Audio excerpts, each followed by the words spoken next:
The Surf City Tea group asked me to speak on behalf of Trump, or be Trump, in a what was supposed to be a debate last month, and I offered to go and represent Trump. I was a Cruz supporter, and I told the crowd I was voting for Cruz on June 7th. But I thought it was very important, with all of the banter back and forth, that somebody defend Trump's position, because he was very likely to be the nominee. So I went to that Tea Party meeting and I spoke on basically Trump's behalf. And so Tom has asked me to come here and basically do the same thing today, maybe answer some questions. I don't know all of Trump's positions. Like Mike, I started seeing Trump on the news, and there were certain things he said on certain issues that I really liked. Many of them maybe mimic in some way Ted Cruz's position on the same subject, but I think a lot of us liked the politically incorrect way that Trump says things, because for 30 years we've been listening to politicians say it, but sort of sit on the fence while they're doing it, so that they have sort of an out, or they can make it a squishy, soft middle position, so that they have a place to run when the left comes after them. And as we know with Donald Trump, he doesn't care if the left comes after him. He just fires back even harder. And so in that, I really respect the man. The fact that he was winning the election and he was moving towards the nomination, a lot of people were really, I think, throwing a fit with the hashtag Never Trump and all that. I do Twitter, I don't do Facebook, but I saw the Never Trump coming across all the time. And I would talk to friends and I'd talk to neighbors, and certain people would say they would just will not vote for Trump if he's the nominee.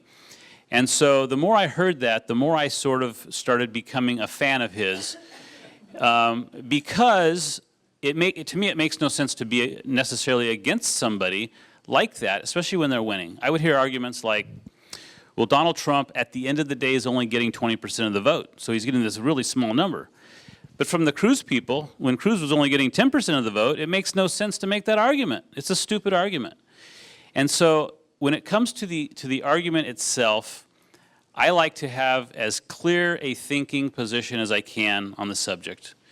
And so I looked at the two sides, hoping Cruz was going to be the nominee, but seeing that it was going to be Trump, and looked at some of his positions. I checked his website, listened to some of the YouTube videos of him speaking over the years, and I think a lot of what he has to say over the years has been taken out of context, because he's a guy who speaks from the hip, and he says certain things that are his personal opinions.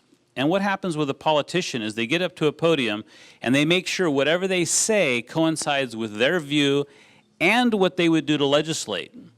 And I think Trump will say something that he believes from his heart, but he's not necessarily going to be trying to legislate that. He's not going to try to attempt to push any legislation through Congress to reach those ends. And I think we need to see the difference in those two. There's a couple of things a couple of ways I'd like to approach this tonight, and two of them are, because I've been going through some email debates with some individuals that were very pro-Cruz, and I keep hearing, what's the difference between Hillary Clinton and Donald Trump? Sorry. And I'm astonished that a bright individual would ask the question. I really am. What's the difference between Donald Trump and Hillary Clinton? Light years apart. Literally light years apart. I'd like to have people like take sort of a survey, in that if I mention immigration, give Hillary. If Hillary's going to do something that you want done on immigration, give her a 0, okay? If Donald Trump's going to do what you want on immigration, give him a 2. If you're not sure, give him a 1, or just vote in the middle. And I think if we go through issue after issue, literally issue after issue, at the end of the night, Hillary's going to have a 0, Donald Trump's going to have 20 or 30, there might be 4 or 5 in the middle, and you're going to see that they're completely on opposite ends of things, and there's really no rational reason not to vote for Donald Trump in November. Now, in the primaries, I think we all should vote and work hard for our candidate who upholds our individual values, or who we like as a politician. But I really see this primary, the last 6 months, as being a litmus test. And the Trump side has, I think, because it's in command, has been a little bit ugly. But the Cruz side has really, I think, shamed itself in that it's had a temper tantrum and said, we're just not going to vote. We're going to allow Hillary essentially to be elected. And as you all know, we've got the Supreme Court waiting in the balance, right? We've got Obamacare. We've got many issues that really, if we don't change them over the next couple of years, are going to just be a downhill slope for us. The Supreme Court, does anybody think they're going to get a better nominee out of Hillary than Donald Trump? Does anybody believe that? I don't think anybody believes that. So with a conservative Congress, with a conservative majority in the Senate or a controlling group in the Senate, I believe they will be able to maneuver Donald Trump around as a neophyte political individual and basically get what they want out of him. Hillary Clinton will be an obstructionist the whole way. You're going to have Obama's third term. So issue after issue, national defense, immigration, health care, taxes, the IRS. Does anybody think Donald Trump would have left the Benghazi brave men hanging overnight? Absolutely not. I was at an event in Newport Beach about a month and a half ago, and Bill Whittle was there, and he gave a talk. And he said what Donald Trump has done to political correctness. He's put a knife in it, it's bleeding, and it's going to die.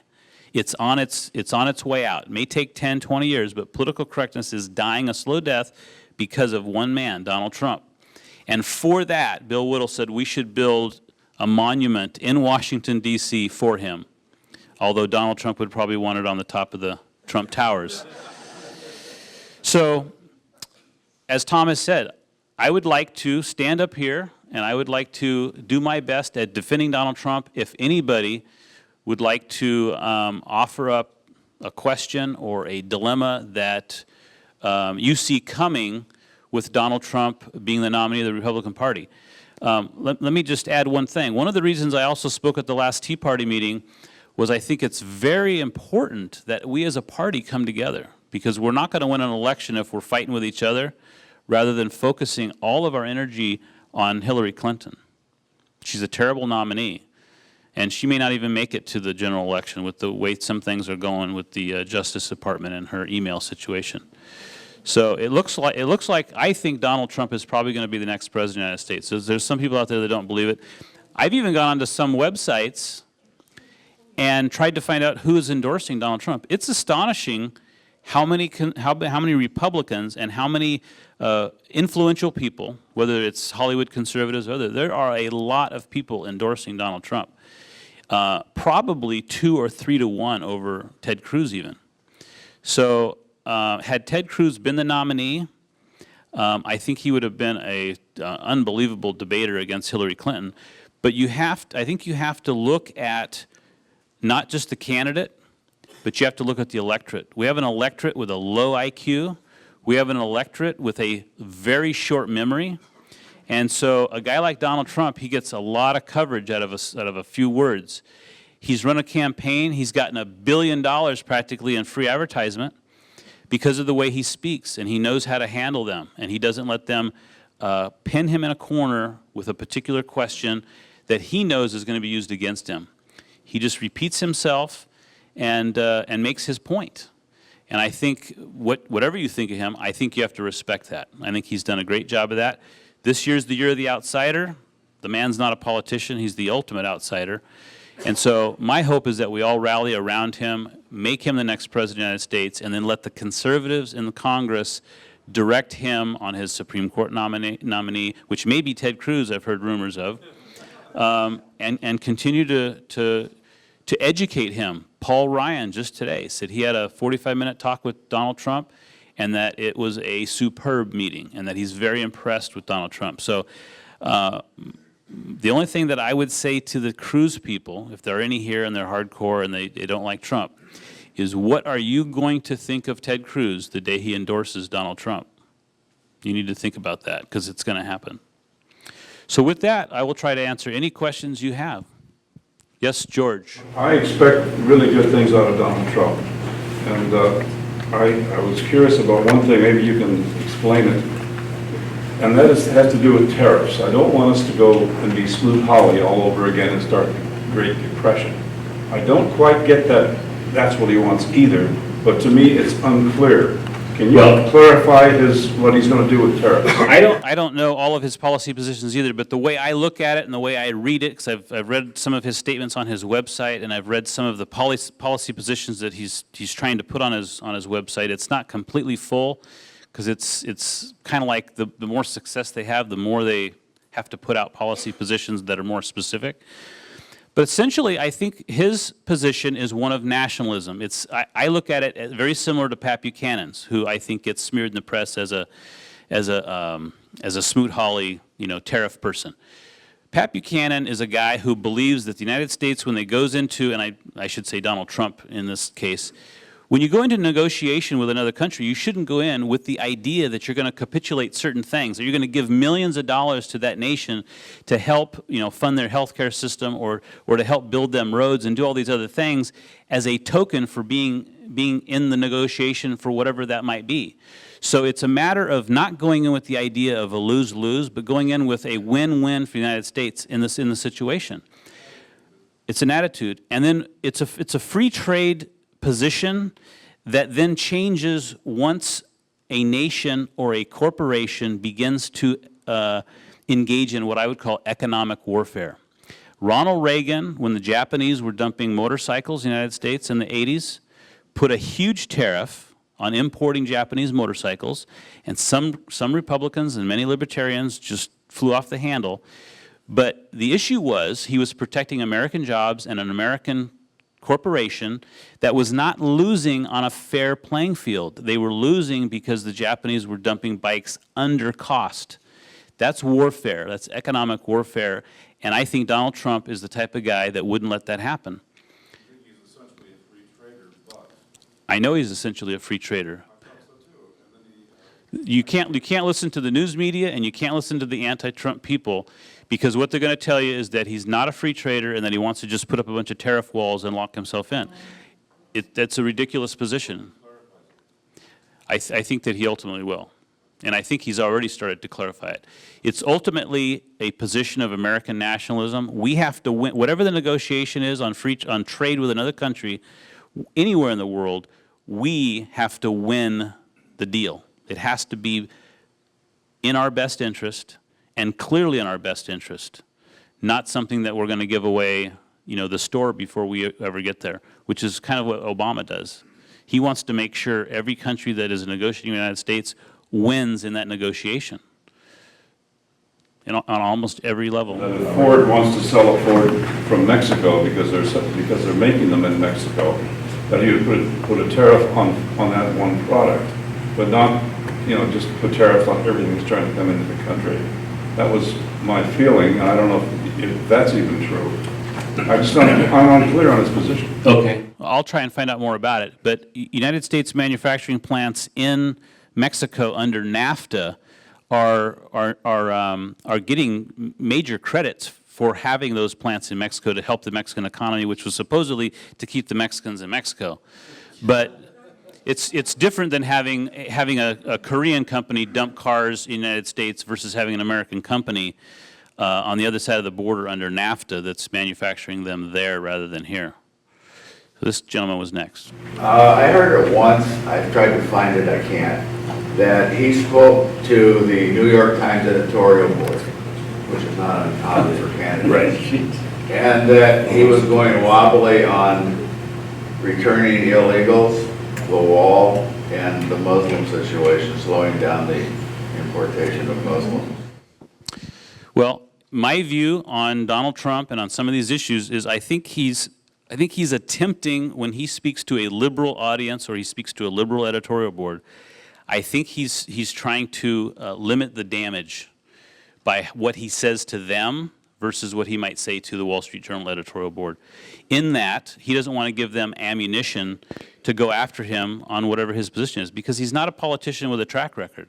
Well, which one do we believe, though? I mean, how do we know he's telling them a lie or telling the truth? Not being in the room, I don't know. But if you're standing in front of somebody and you have a position on illegal immigration, versus what the liberal press was saying when he talked about he wants to send 11 million back, and they said, oh, it's going to be a Gestapo, he's going to go door to door, knocking on doors, are you illegal, we're going to take you out, which was never the case.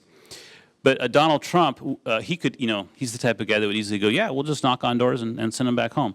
But he's being facetious, and he's just trying to play their fears. As a politician wouldn't do that. But I mean, those are the types of things I think that endure certain people to him, that he'll make fun or light of a situation.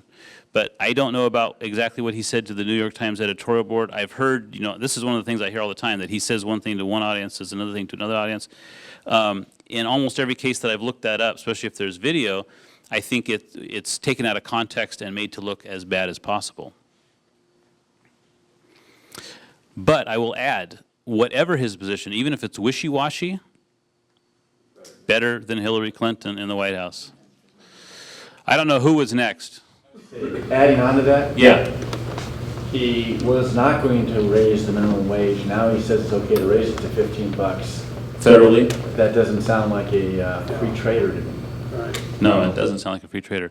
I mean, there could be many things that come out at the end of the day. They say in the primary you run to the right, and in the general election you run to the middle, and he may be taking advice from somebody on some of those things. But you have to remember, Donald Trump is president. He's executive. He's in the executive office. He can say whatever he wants about legislation like that. Congress will never up the minimum wage to $15. So on issues like that, when I hear it, it just goes in one ear and out the other, because I know no matter what he says on it, he's not going to get that through a conservative Congress. So it's a no issue. It's a no-brainer for me.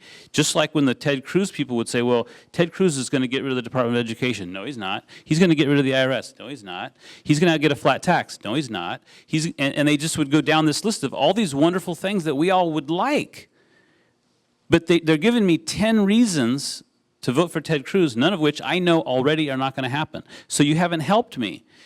And then on the other hand, when you have an issue like, say, defunding Planned Parenthood, Ted Cruz won't sign a bill that moves Planned Parenthood from $500 million of funding down to $250 million of funding. He wants no funding. I think that's stupid. If you get a budget that goes from $500 million down to $250 million, and you're not going to get a better deal than that, you take it. We've just reduced it by $250 million. Republicans need to stop thinking we get the whole cake or we get nothing. Yeah, but Trump said he likes Planned Parenthood. See, that's what Mimi Walters did too, and she caved as well. So If they cave, they cave. But my point is, it's taken baby steps to get our government so screwed up. It's okay to take baby steps going the other way. Now, if you can get it all, take it all. But if you can only get half, take half. Don't leave it on the table and end up losing, is what I'm saying. The gentleman in the back. How is he going to inspire people to realize you cannot make this country great until you inspire the people to make themselves great? Well, I think that he's doing that with a certain segment of the population with what he's saying.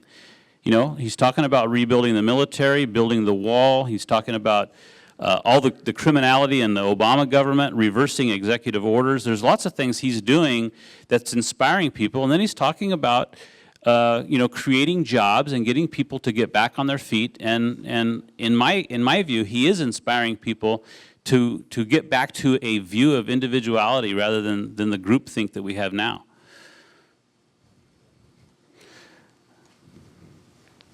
I can't see your name tag. I'm going to vote for Trump. Yeah. And it's going to be a little difficult, but I'm going to do it for a lot of the reasons you just mentioned. But I think everybody in this room needs to understand, who are pretty strong Tea Party people. You guys have been at this a long time. This is a strong group, thanks to Tom and some of the leadership. That this needle is moving to the left. Whether you like Trump or not, the needle is moving to the left. And some of the things we just talked about with these Central Committee candidates, Right. We're going to try to hold their own against the establishment of the Central Committee, of which I've been part of for the last 5 years. It's the same thing that's happening on the national scene. We are not going to get a lot of what we've been fighting for conservative causes with Donald Trump. I don't think he's a true conservative, but that's okay. He's better than Hillary. I can say that on every issue. Yes, he's better than Hillary. He's now going to take campaign finance money where he said he wasn't. He's now going to raise the minimum wage, so he's waffling on issues, I'm still going to vote for him. Okay? Right. But we are moving to the left. Progressivism got established with Obama, and now Trump's maybe going to help us a little bit, but he's not the president to probably make America great. He's a president to put a placeholder on the presidency for hopefully 4 to 8 years, and then we can move the needle back to where we've all worked so hard, which is true conservatism. I think everybody needs to understand that. And I appreciate you trying to play Donald Trump, but he is no panacea. He's no great savior. He's basically someone who got in on a populist vote by people who are fairly uneducated, who are fed up with the economy. I get it. Right. But, I mean, wait till the crap comes out about his casinos. I'm in the development business. He has BK'd 5 different casinos. Bankruptcy. Is it legal? Yes. Is it moral? No. Would Ted Cruz have done that? No. I'm voting for Donald Trump. I agree. get it. I agree. And now wait, and the next piece is coming out, it's in the Atlantic Monthly right now. The 20 different issues that the Democrats are going to use on him, including the adult entertainment stuff in his casinos. They're going to get into the mafia, all that stuff. So we all are going to be part of that, right? Because we're going to be voting for Donald Trump. So it's going to be like dealing with nuclear waste with an oven mitten. But here we go. So I just want to let No, I agree with you. I agree. And, yeah, I completely agree. But once again, it's Hillary versus Donald Trump. I take Donald Trump. I can hold my nose as good as anybody. But on that same plane, I would say, at what point did we reverse, in the last 50 years, at what point did we reverse the liberal trend in this country on the national level? I don't believe even under Ronald Reagan it changed. It slowed dramatically. Many things got better, but we've lost all of it. I want him to get his financials and his tax return out. You don't want to see that. No, and I would tell him not to release any of that. And I'm okay if Trump, because it's just going to make it tougher for us to win. Right. No, I agree. Scott. We as the Tea Party, I would say, are responsible for turning the government around. In 2010, we gave the Congress back to the Republicans, and in 2012, 2014, we gave the Senate back to them in bigger and better numbers. And they didn't do anything with it. Right. That's one of the main reasons that we have a Donald Trump. Yep. Right. But what Mr. Trump, as you are, Arnold Schwarzenegger was the death of the Republican Party in California. And he did everything that Gray Davis would have done, but the Republicans got blamed for it. Why wouldn't it be better to have Hillary be president if there's not going to be any difference in the way that they fund Planned Parenthood or the way that we do anything in the country, and let the Democrats take the blame for it rather than the Republicans under Trump? Because I've heard that argument for 20 years, and it doesn't work that way. Because of the IQ of the electorate continues to go down. And people start to, this is one of the problems with our national debt. I talk to people all the time. They'll say, oh, we went through this terrible recession, 2008, 2009. And I say, there wasn't a recession. There really wasn't. Some of us got hurt. Some people lost jobs. But when you go from $8.5 or $9 trillion to $19 trillion, that's like living on your credit card at the same level that you were living on before you lost your job, and then saying, wow, it was really tough eating lobster every night. There was no recession in your house. You just have all this debt now, and that's what we have as a nation. So yeah, we did. We borrowed our way out of the pain, and the fact that the people haven't felt the pain is the reason why they continue to go in this direction. Now, if we have an economic collapse because of our debt situation, people may or may not change. I think what would happen is if we tipped that iceberg because of our $19 trillion debt going up to $30 trillion, I think what you're going to have in a country with this many people on welfare, uneducated, with low IQ, not understanding their history, they're going to just jump right into socialism completely. Because right now we've got one foot in socialism. I mean, almost everything we do in this country has some sort of regulation or funding through government. We're 1 foot in, right? Whether it's the fire department, the police department, the school system, all of those are quasi-socialist institutions. And they're great institutions in a country that has the economic power of the people working to pay those taxes to have those cushy jobs. But in a country that collapses, those jobs are no more. But you can see even over the last 10 years, whenever we've had any kind of a hiccup in California or nationally, what do? They don't lay off the teachers, the firemen, and the police officers. They close our parks and our beaches. They stop doing construction on the freeway. They make life hard on you, not on them. And that's the way it's been. So the Tea Party is vital to waking up the community. But I know that each and every one of you, like me, working hard, it's difficult to get 3 or 4 people together to stand on a street corner and hold a placard for an hour, let alone go walk a precinct or do something important. So in this room, I would love to eventually get to a point where we have a guy like a Ted Cruz, or even someone maybe better, that's maybe more charismatic or whatever it might be, that could become the president of the United States. But this goes right back to whether or not we have a misperception of the president. The president's one person in one office who doesn't make law. And yet almost all of the things that with Obama's an exception. He's an exception. The president, doing good is a one person, is a pain in the rear. Right, absolutely. So we have to forget that the president's not a panacea. The governor's not a panacea. We got to change central committees. We got to change city councils. We got to change local government all the way up to Sacramento. And if we're not willing to start at that local level, we're never going to change it at the federal level. I look at it really as a Christian, as the whole idea of going out and being a proselytizer to your neighbors, your friends, your coworkers, your family, and changing the people around you and having that ripple effect go out to reach other people. Because if you're not reaching anybody, those people aren't reaching anybody, and we're all just fighting this battle on our own. So I completely agree. We need good, strong, conservative Christian people in office at every level in order to change the country. There's no panacea at the federal level. But like I said, and I think like everyone here, or most people have agreed, at the end of the day, the difference between Hillary and Donald Trump is massive. And I don't think there's anyone in here who thinks that we're on an uphill slope to make America better. We're just slowing down how fast we're going down the hill. But I think it's important, just like in World War II, we sided with Russia, we fought against Germany, we chose the lesser of two evils. I call that a pro-life policy. If you save 5, 10 million people's lives, even though you side with evil against another evil, it's still that many human lives that have been saved. And I think in a political campaign like this, when you side with Donald Trump over doing nothing, you're actually expressing your conservative values on every issue that he's either going to be with you on or on every issue that the conservative Congress can move him on.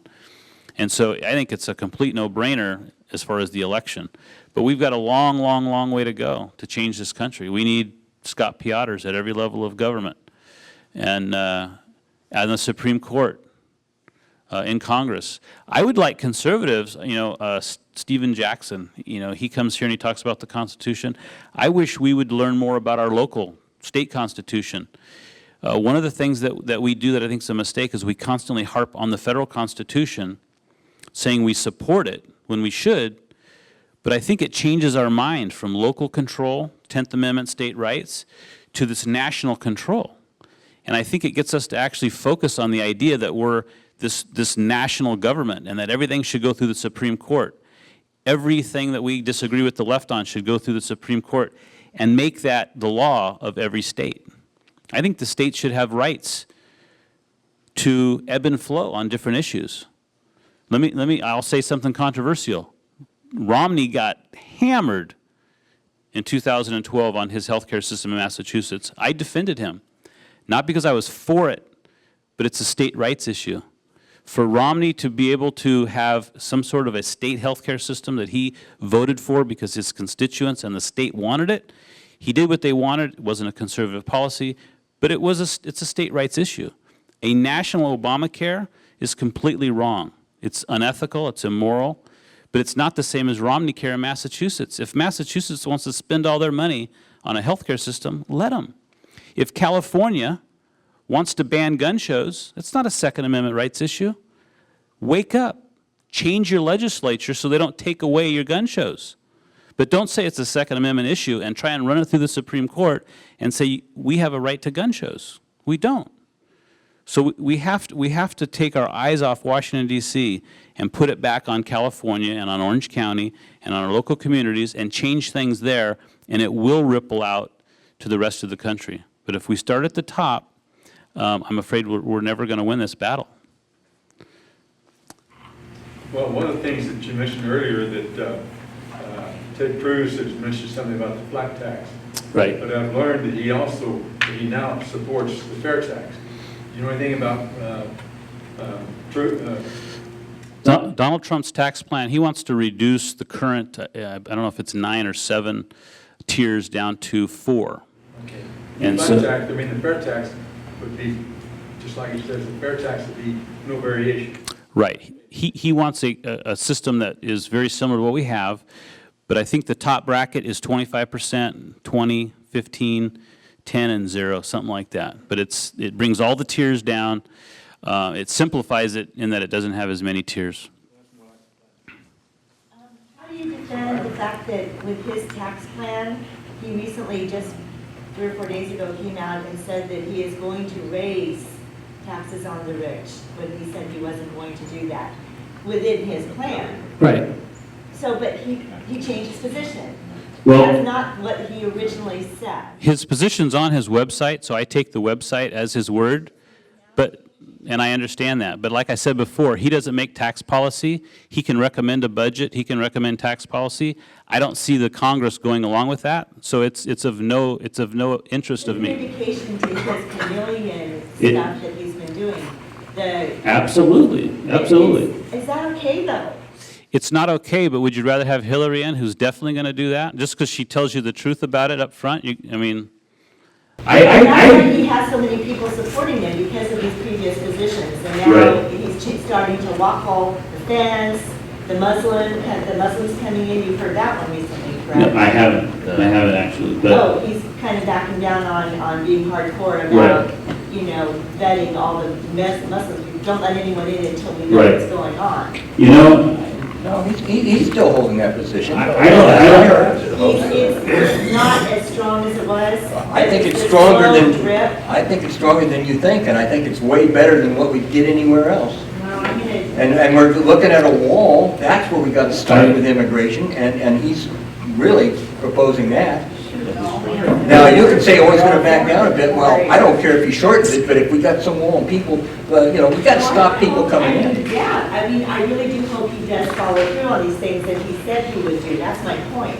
Right, but Obama's not doing anything. He's saying, no, we're not going to enforce it. No, I'm not up here saying that Donald Trump is some virtuous character that we all should be cheering for. But ultimately, at the end of the day, I think we have to vote for him. If he waffles on all of his positions, I think we still have to vote for him. It's really the hold your nose, because what's the alternative? You going to vote for the waffle man, or are you going to vote for Hillary, or allow Hillary to get elected? And by not voting, I think you're voting for Hillary. That's my my personal view. John. Well, Trump, like a lot of the candidates, said the first thing he was going to do the first day in office was to, by executive order, cancel Obamacare. Right. Obamacare is so, actually its implementation is the structure is so intertwined with the IRS and the insurance companies. I'm not even sure there's a path to unwrap it. Well, I don't think an executive order could undo Obamacare anyway. I think you've obviously got to go to Congress and you've got to undo it. But no, I know. And there are things like that are said all the time about certain things. But that's why we have to not, and I call it the dictator mentality. We hear a candidate say, I'm going to do this, do this, do this, do this, and we start cheering, not realizing that half the stuff they're talking about they can't do. I create campaign literature for some of the people that are running in the current election, and constantly having to change language from, if I'm elected, I will do this, to, if I'm elected, I will work towards this ends, because we just have that mentality that once we're elected, we're going to have this power, and you don't have that power. Anyone who gets together with a group of family members to make a decision on where to have Thanksgiving knows how difficult that is, and I mean, in Congress, it's, making sausage, so it's a difficult thing. Joan. You You had a question. I have a question. Yeah. Has anybody mentioned having a 6-month or 9-month campaign instead of all this 2 or 3 years? I have no idea. I know it starts, the question is, has anyone talked about shortening the campaign so it starts and ends in about 6 to 9 months rather than dragging out for a couple of years?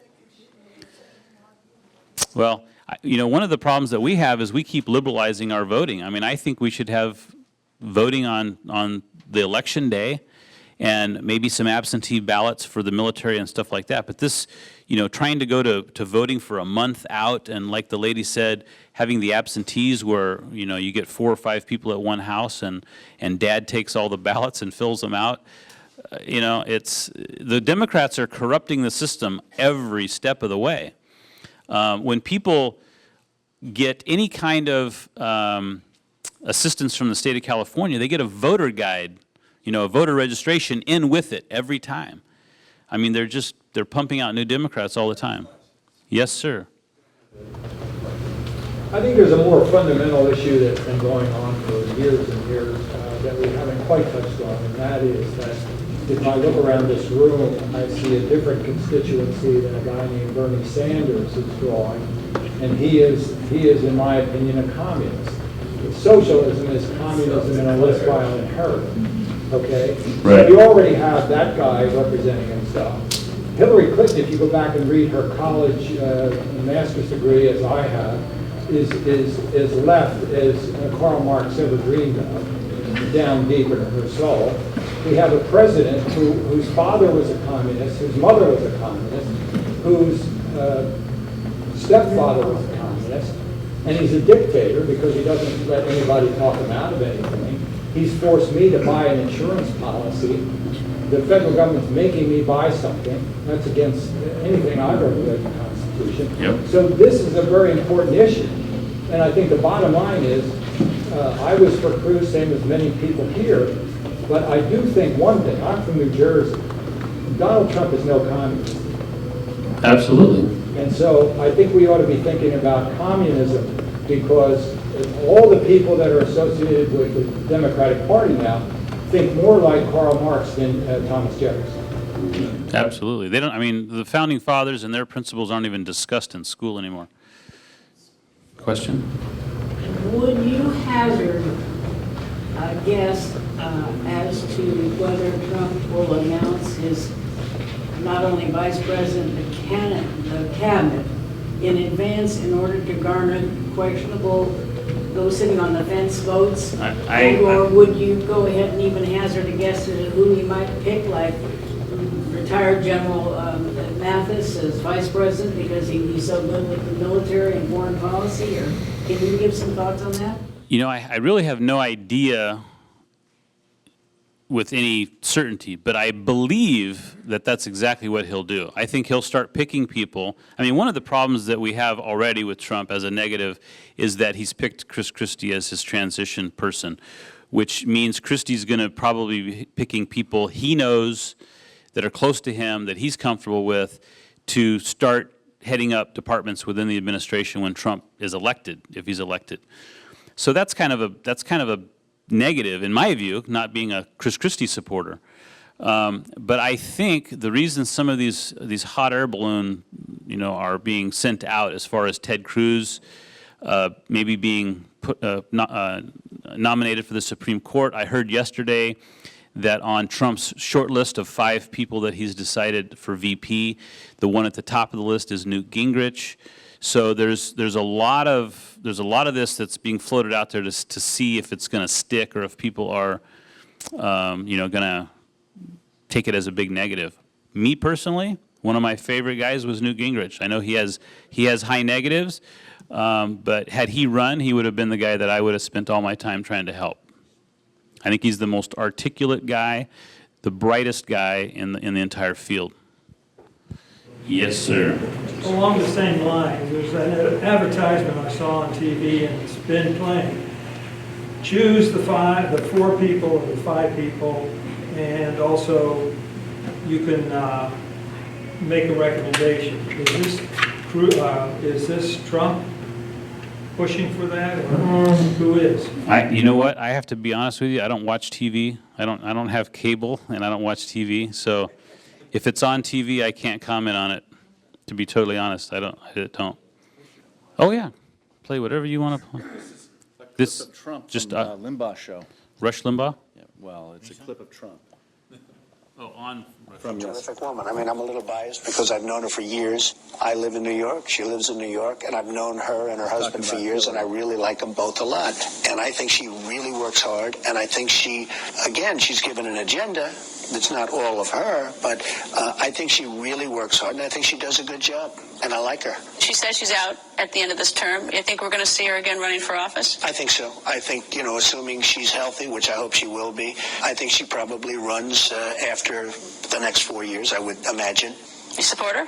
I don't want to get into this because I'll get myself into trouble. But That's why I asked you, to see if we get in trouble. I just like her. I like her, and I like her husband. Her husband made a speech on Monday at Mar-a-Lago, and it was very well received. And he's a really good guy, and she's a really good person and woman. Okay, so I'm getting more response. I played that. Oh, I'm. Yeah.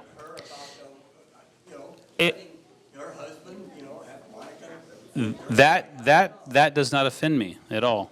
I mean, I have many of my friends are liberals. I have a good friend that calls himself Tommy the Commie.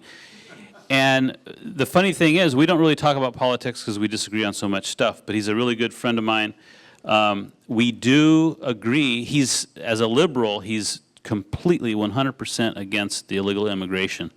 I think it's because he's a union guy, but he hates illegal immigration. And he's a Second Amendment guy. So on those two issues we agree, but we like each other, we get along, we work together. He's a guy that would do anything for me. He's a guy I would call if I had a flat tire or I needed anything, and he would be there right now.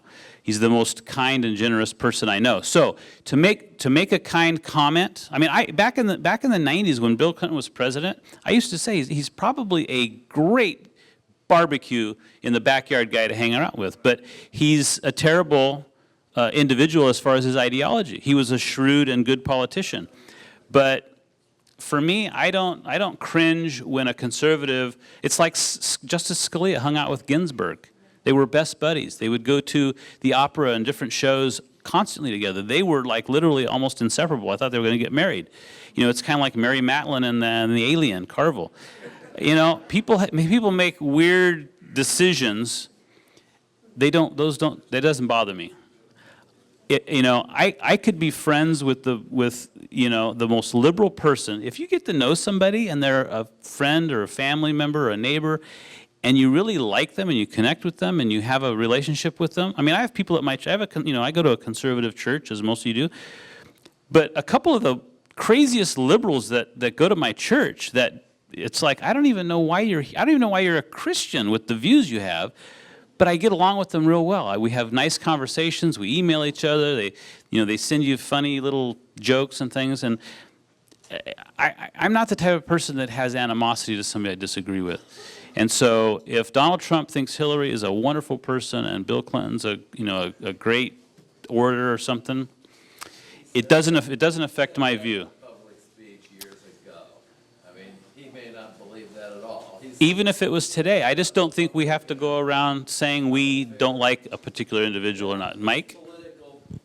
What is his plan on ISIS and getting rid of these Islamic terrorists? Okay.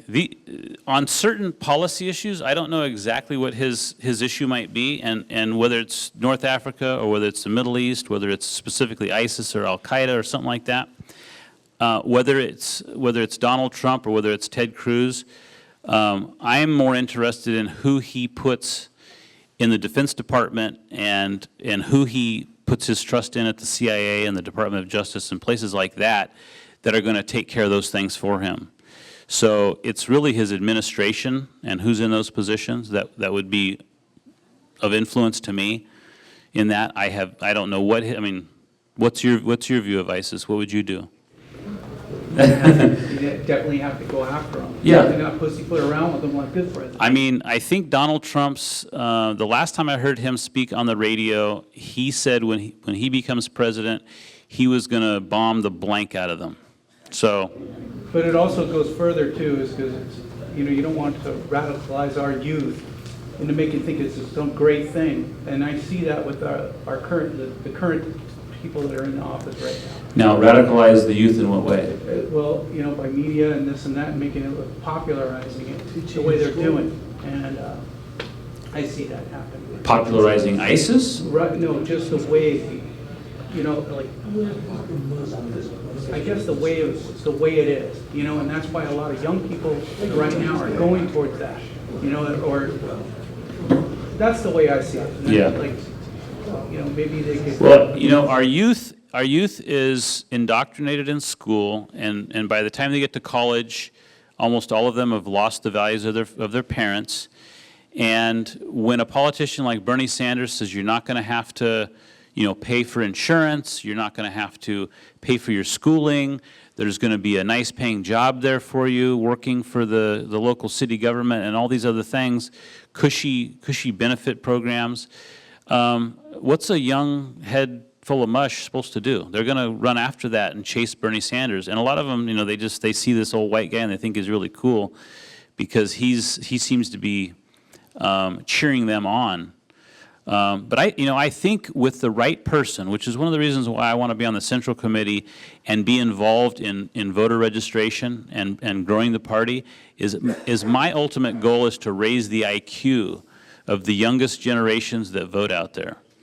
Because right now what I see is we either have people who are on the fence on free market issues, pro-life issues, illegal immigration, whether we have a border, whether we're even a nation, all the way over to ideas of the Constitution or the role of government. We need to get these young people to be able to articulate the idea of free exchange, economic exchange between people, and to realize that their potential and what they can achieve, and the fact that if they work hard and they achieve, a rising tide lifts all boats, and yet they're not taught those things.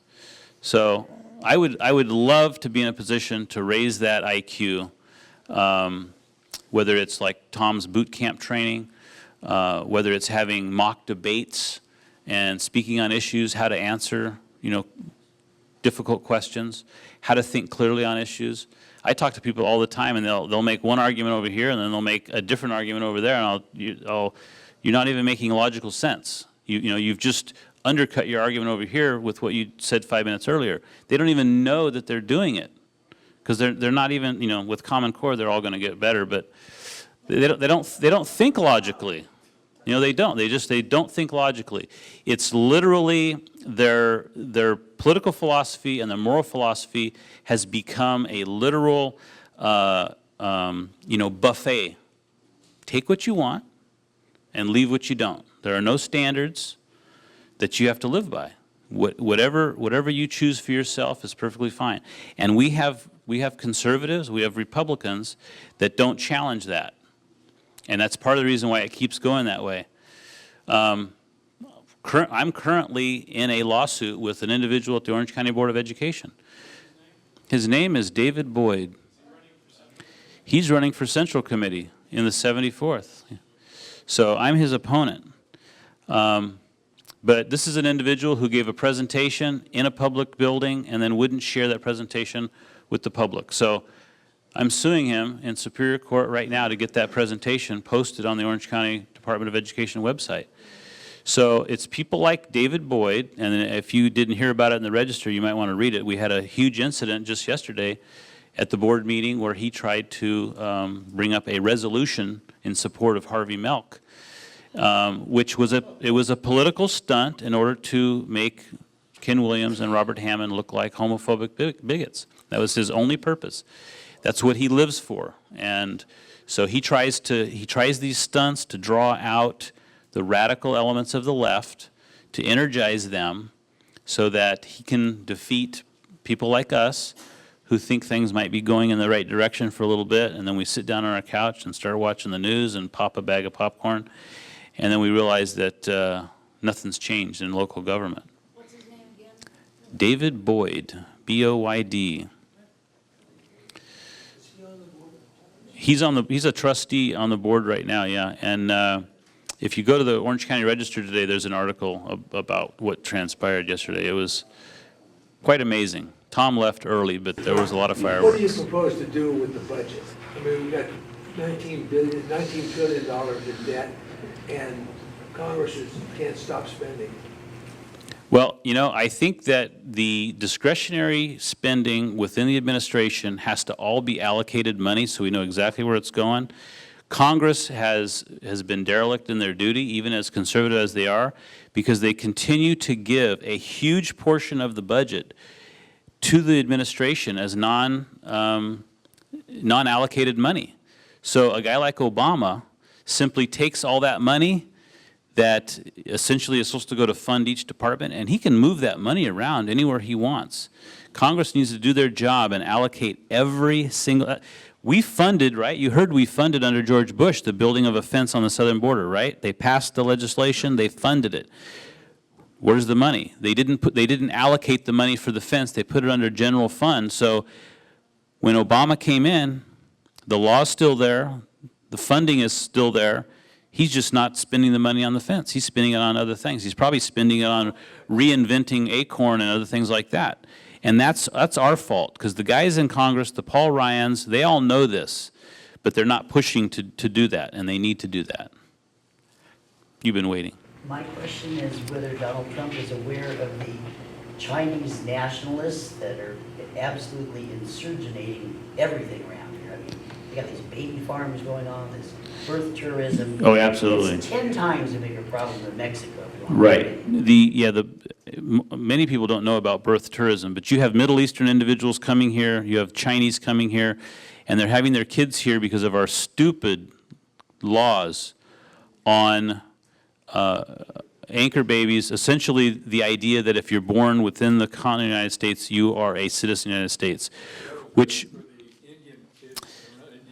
Correct. That was part of the 14th Amendment, but we've codified that essentially in law. I mean, to me, it's you know, fiat law, but it's essentially U.S. code now. And people that support Cruz, that was my one major issue with Cruz. I don't think he's a natural-born citizen, and I would love to come here and debate somebody on that issue because it's something that I've studied for a long time. A natural-born citizen is a person essentially born to two American parents. And the idea is that we maintain a bloodline just like Britain had. But rather than being a monarchy, it's a family of American blood. So whether you're naturalized or whether you're born here a citizen, if your parents are citizens, then you can hold the office of the presidency, which goes right along with founding fathers all the way through Teddy Roosevelt. The idea that the person in the presidency must never have a dual loyalty. And what do we have with President Obama? We have a dual loyalty. Phil? The Constitution explicitly says that naturalization law is the exclusive providence of the Congress, not the President. Executive order can override it. And then back to what I actually came here to discuss tonight on Trump. I sent in some suggestions. I'm used to seeing my suggestions get repeated in the media. The WMDs were American made, and Bush had to suppress that because if they started using them, America could be blamed for them being used. And so that has simply dropped out of the Trump believing in it, not believing in them because they were there. Right. The other issue was, well, you're into the documentation of witness and cloud. I would recommend one to be labeled directly to young Democrats, because the older ones don't. But it says, look it up, and then say, here's all of the lies, look them up, and then all of the churning is in their end. We can cut half of our stuff down because they will dissolve from the inside. Well, I agree with you. You know, when it comes to things like weapons of mass destruction, these things are well documented. We were selling those weapons to Iraq at the time. One of my missiles in Iran's hands shot down 4 MiGs with one shot. You know, the Phoenix missiles. Right. The other thing is Putin kept us out of war with Iran. It kept us out of sending all of our troops up against our own WMD, and the big fears they had were that crude copies wouldn't be as safe because they don't have the safeties like guns have. That's a pretty nice thing to have, because Putin on our side, even though he's artificially an opponent, Right. because the banks were too big to fail. America's too big to fail. All of the countries in the world now are scurrying to protect their currencies from Obama. And along that line, we should be telling the whole world to watch out for Hillary trying to be president again, when she was telling Bill what to do to be president and couching him, because we ended up with 100 million people with no retirements because of that back in 2000. Right. And on my website, I've got it shown all of the references in the Federal Register where Greenspan described all of this constructive destruction almost a year before Bush took his oath. Well, let me just say, from the standpoint of a guy like Donald Trump, who's an outsider, hasn't been a politician, you can't expect him, let alone any politician, to know every angle on every issue. One thing that I've found out over the years as I talk to politicians is oftentimes people like the Tea Party know far more than the politicians whose office they go in to talk about an issue. So I would just say, don't have any preconceived notions that your politicians know all these things about different policy. I hear people talk all the time about, what a politician knows or doesn't know, or the conspiracy theory about how they're doing certain things. Most politicians are dumber than the guy that's mowing your lawn. And so, believe me, most of the conspiracy theories are not really conspiracy theories. It's just stupidity on the people that have been elected. Couple more questions. Anybody else? We'll auction them off. $5. Next question. $10. Okay, our last question from Joanne. Do you recall some time ago that they sold uranium? Wasn't it Hillary that allowed that to go through? Yeah, there was a transaction. Well, all of those things are hidden, But yeah, her foundation received millions of dollars because of the work at the State Department that she had. It was Hillary, and it was while she was in official capacity. Campaign pledge: everybody gets a free Trump wig when they vote for Donald Trump. So, thank you very much.